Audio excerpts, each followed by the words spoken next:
5 hadis Nabi SAW tentang cemburunya Aisyah. Ini saya sering luruskan. Banyak orang subhanallah menyalahkan Aisyah radhiyallahu anha, ummul mukminin. Aisyah aja cemburu. Salah ini. Kalau ada kasus terjadi di zaman Nabi SAW, kasus yang sedang terjadi ada historinya, maka yang diambil hukum bukan historinya. Final daripada histori itu apa? Apa keputusan Nabi dari kejadian itu? 5 riwayat tentang cemburunya Aisyah. 4 Nabi SAW marahin, tegur, Aisyah minta maaf. Yang 1 Nabi SAW tidak tegur secara langsung, tapi Aisyah pun merasa bersalah. Artinya cemburunya semua tertolak dalam rumah tangga. Jangan cemburu kecuali pelanggaran agama. Kalau yang bukan pelanggaran agama jangan, nggak perlu. Itu merusak konslet. Riwayat pertama, cemburunya Aisyah radhiyallahu anha dengan Khadijah radhiyallahu anha. Jadi pernah Nabi SAW lagi duduk berdua sama Aisyah di siang hari, tiba-tiba ada yang salam. Maka Nabi SAW kaget berdiri. Ternyata karena orang yang salam seorang wanita yang suaranya persis seperti suara Khadijah. Maka beliau kaget, kan? Berdiri lalu melihat, ternyata di depan pintu itu dibuka, adiknya Khadijah bersama dengan sahabat dekatnya Khadijah perempuan juga, yang sering mengunjungi Nabi SAW dengan Khadijah waktu masih di Mekah. Maka Nabi SAW begitu lihat kaget. Nabi mengatakan pada Aisyah, wahai Aisyah, buatkan makanan, hidangkan sesuatu buat tamu nih. Lalu disuruh Aisyah menyampaikan dengan istri Nabi yang lain. Datanglah mereka rame-rame menyiapkan makanan, melayani tamu, tapi mereka masih belum tahu siapa orang ini gitu. Sampai tamunya pulang. Begitu udah pulang, udah bubar, Aisyah duduk dengan Nabi SAW lagi berdua. Lalu Aisyah bertanya, Rasulullah, siapa sih tadi 2 perempuan itu begitu luar biasanya Anda menghormati? Kata Nabi SAW, yang 1 adiknya Khadijah, yang 1 sahabat dekatnya Khadijah yang selalu mendatangi kami waktu masih di Mekah dulu. Tiba-tiba Aisyah cemburu waktu itu. Ya Rasulullah, Anda masih mengenang wanita Quraisy yang sudah keriput semua mukanya dan sudah masuk dalam kuburan. Sementara Allah sudah gantikan Anda wanita Quraisy yang lebih baik, maksudnya dirinya gitu. Perasaan lagi nih. Ini bicara perasaan nih. Jadi dianggap ini Khadijah sudah meninggal, sudah selesai. Apa kata Nabi SAW? Lihat, ini historinya ya, cemburunya Aisyah tentang Khadijah. Maka kata Nabi SAW, demi Allah tidak ada yang menggantikan Khadijah wahai Aisyah. Dialah yang telah beriman kepada saya di saat orang-orang masih belum ada yang beriman. Memang betul Khadijah wanita pertama yang beriman. Dialah yang telah membantu saya dengan hartanya di kala dakwah ini masih butuh perjuangan. Dialah yang Allah karuniakan anak darinya yang saya tidak diberikan dari istri yang lainnya. Maka Aisyah pun merasa bersalah karena ini hujjah, ini kebenaran. Nabi SAW selalu jawab kebenaran, gitu kan? Maka yang terjadi adalah Aisyah minta maaf. Yang dijadikan hukum apa? Histori cemburunya Aisyah atau teguran Nabi? Hah? Teguran Nabi dong.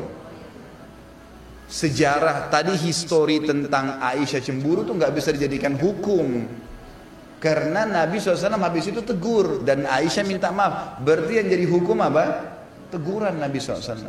Itu ilmunya di situ. Banyak orang salah paham, Aisyah aja cemburu, nggak lihat. Ini historinya, hukumnya penentuan dari Nabi SAW. Kalau Nabi iyakan berarti boleh, kalau Nabi tegur berarti tidak boleh. Berarti tidak boleh cemburu nih, gitu kan? Karena ini memang orang yang pernah terlintas. Misal maaf, ada ibu-ibu nikah sama duda misalnya. Lalu si suami ini ceritain, dulu waktu saya sama istri itu saya makan ini. Jangan cemburu.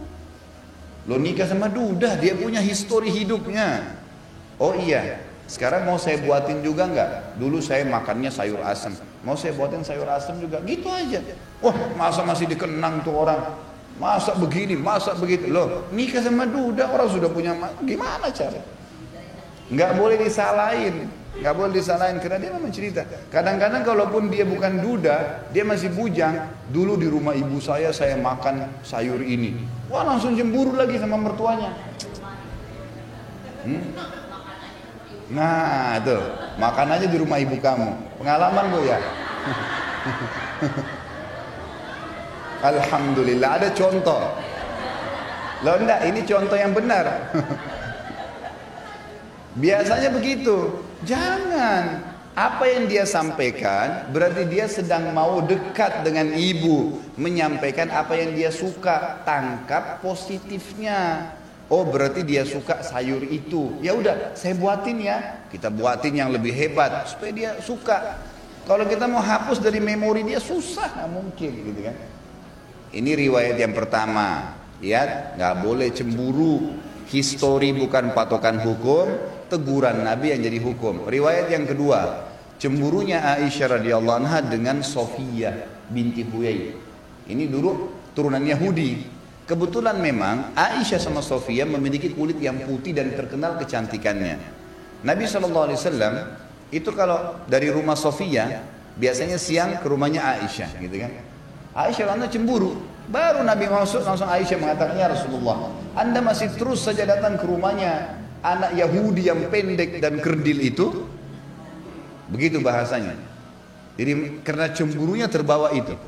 Apa yang terjadi coba? Ini historinya. Lihat hukumnya. Kata Nabi SAW, wahai Aisyah, kau telah mengucapkan kalimat dengan mengatakan Sofia kerdil. Kau telah mengucapkan kalimat kalau ditaruh di air lautan, rusak tuh lautan. Artinya dosamu berat, gitu kan? Aisyah langsung minta maaf, nggak jadi.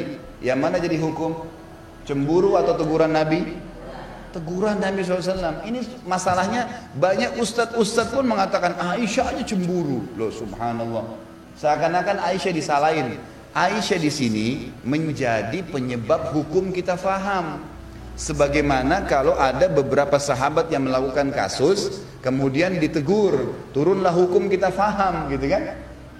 Jadi kita bukan melihat historinya, itu cuma sekedar kenangannya, kisahnya, penyebab, tapi hukum teguran Nabi SAW. Nabi bolehkan atau tidak? Riwayat yang kedua. Riwayat yang ketiga, cemburu Aisyah di malam nisfu Sya'ban. Dalam sebuah riwayat yang sahih disebutkan bahwasanya satu malam pernah pas malam 15 Sya'ban, Nabi SAW lagi tidur, memang malam itu malamnya Aisyah, gitu kan? Lalu Aisyah kaget tengah malam, lihat Nabi SAW nggak ada di sebelahnya, tiba-tiba cemburu, pakai baju, kemudian datangin semua istri Nabi yang lain, diketok-ketokin, Nabi ada nggak? Nabi ada nggak? Nabi ada nggak? Satu-satu, ternyata semua nggak ada. Mereka bilang, kan malam ini malam kamu, bagaimana Nabi datang ke kami? Nggak mungkin, gitu kan? Maka Aisyah buru-buru ke masjid. Ternyata Nabi SAW lagi sholat tahajud, lagi di masjid, lagi sholat. Nah Nabi SAW waktu lagi sholat, begitu salam, tahu ada Aisyah di sebelahnya dan nafasnya lagi terengah-engah, buru-buru ke masjid, gitu kan? Kata Nabi SAW, wahai Aisyah, kau cemburu lagi. Ini malam nisfu Sya'ban, malamnya sholat malam ini. Aisyah merasa bersalah, gitu kan? Minta maaf. Sudah 3 riwayat. Ini cuma 5 riwayat masalah cemburu nih. Tiga-tiganya sudah ditegur. Yang keempat, cemburunya Aisyah radhiyallahu anha dengan Maria. Maria istri yang lain yang dari Mesir. Maria ini tahu kalau Nabi SAW paling gemar makan madu. Jadi setiap datang ke sana, Nabi selalu dihidangkan madu. Dan kita tahu kalau madu dikonsumsi tidak akan ada bau mulut, gitu kan? Nah, Nabi SAW konsumsi madu dan juga tradisi beliau sebelum masuk ke rumah selalu menggunakan siwak. Kalau kita pakai sikat gigi mungkin sekarang ya, itu selalu agar bau mulutnya wangi pada saat ngobrol sama istri, mungkin dia akan ciuman dan seterusnya. Itu tradisi Nabi SAW. Maka Nabi selalu menjaga. Maka Aisyah tahu kalau ini di rumahnya Maria selalu dikasih madu. Karena Nabi SAW kadang cerita, dia datang ke rumah sebelahnya. Rumah sebelahnya ini Hafsah. Kebetulan orang yang hampir sepadan umurnya, beda 2 tahun 3 tahun sama Aisyah, jadi masih muda juga datang ke situ. Katakan, hai Hafsah, kalau Rasulullah SAW datang nanti di rumahmu, bilang mulutnya bau. Kata Hafsah, kenapa? Karena dia dari rumahnya Maria makan madu, kamu sama saya nggak punya madu, kita nggak bisa hidangin. Jadi biar Nabi SAW nggak makan madu lagi rumahnya Maria. Baiklah, Hafsah setuju. Gitu kan? Ini bertawun dalam hal yang tidak baik nih. Jadi akhirnya Aisyah pulang ke rumahnya sudah sepakat. Ini kan tetangga-tetanggaan, istri Nabi kebanyakan tetangga-tetanggaan. Yang satu-satunya jauh cuma Maria, memang agak jauh di pinggir kota Madinah rumahnya, gitu kan?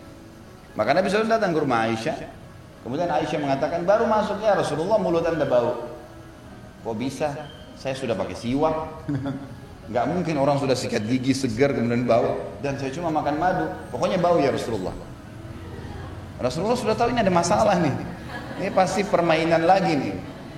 Baiklah, Nabi SAW keluar, karena biasanya siang hari beliau memang mendatangi rumah-rumah istrinya gitu kan, datang ke rumah Hafsah. Hafsah juga baru masuk, ya Rasulullah mulut anda bau. Oh, saya enggak, saya sudah pakai siwak, saya juga udah cuma makan madu, pokoknya bau ya Rasulullah.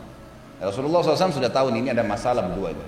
Rasulullah nggak ke rumah yang lain lagi, langsung ke pinggir kota Madinah, kemudian duduk memikirkan, ini kenapa sih mereka ini buat gini? Gitu. Seperti itulah bahasanya. Lewat seorang sahabat bilang, ya Rasulullah, ada apa? Jadi, bisakah saya bantu? Kata Nabi SAW, hari ini saya haramkan madu. Gak boleh lagi umatku minum madu. Gitu kan? Langsung pada saat itu Jibril bawa ayat surat Tahrim ayat 1. Hai Nabi, kenapa berani-berani kau haramkan madu hanya karena mencari ridho istrimu? Mendengarkan ayat ini turun, Aisyah dan Hafsah minta maaf. Langsung minta maaf, gak berani lagi. Gitu kan?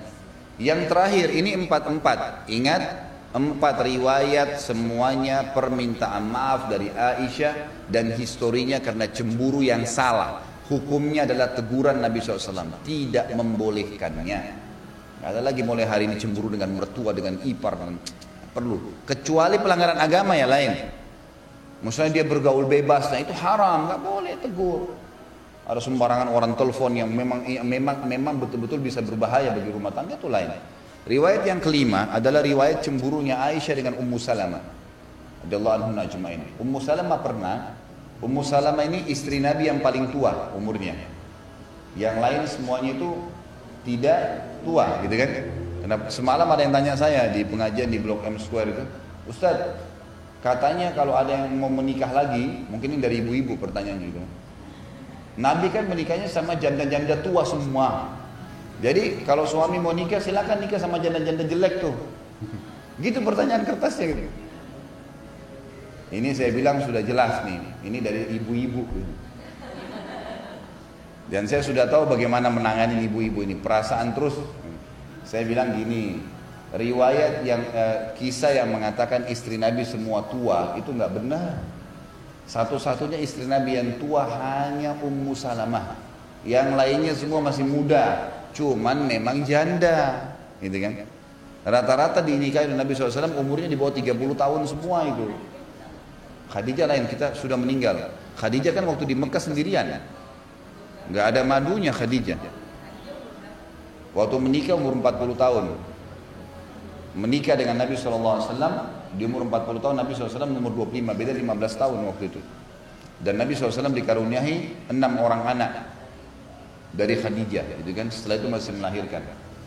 Baik, kita bicara ini fase Madinah.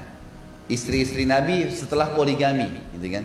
Setelah kasus poligami, karena di Mekah tidak ada poligami selama Khadijah masih hidup. Waktu Khadijah sudah meninggal, maka Nabi SAW menikahi 2 wanita sekaligus, Aisyah dengan Sauda. Ini dengan waktu yang bersamaan. Jadi kita lihat Ummu Salamah ini satu-satunya istri Nabi memang yang berumur, dan beliau sangat bijaksana. Orangnya itu dewasa. Orangnya sangat dewasa karena sudah berumur. Jadi tidak ada ikut-ikutan dalam kasus cemburu-cemburuan nih, gitu kan. Ummu Salamah pernah memberikan hadiah senampan kurma ke rumah Aisyah, niatnya baik.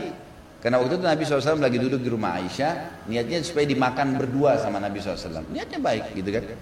Waktu tiba nampan tersebut dan yang bawa pembantunya Ummu Salamah, Aisyah lihat, gitu kan. Ini pembantu Ummu Salamah, langsung cemburu lagi. Cemburunya ini, masa orang ini sudah tahu waktu saya kok masih mengganggu, padahal sebenarnya dia tidak tangkap nih maksudnya. Makanya jangan pakai perasaan, pakai pikiran. Ini kalau perasaan suudon terus orang. Akhirnya ditepislah, Aisyah langsung berdiri, langsung ditepis nampan itu, berantakan sebuah kurmanya. Kata Nabi SAW waktu itu, ini hadis yang, ini riwayat yang kelima ya. Kata Nabi SAW kepada pembantu Ummu Salamah, pungutlah kurma-kurma ini, ibumu lagi cemburu. Udahlah.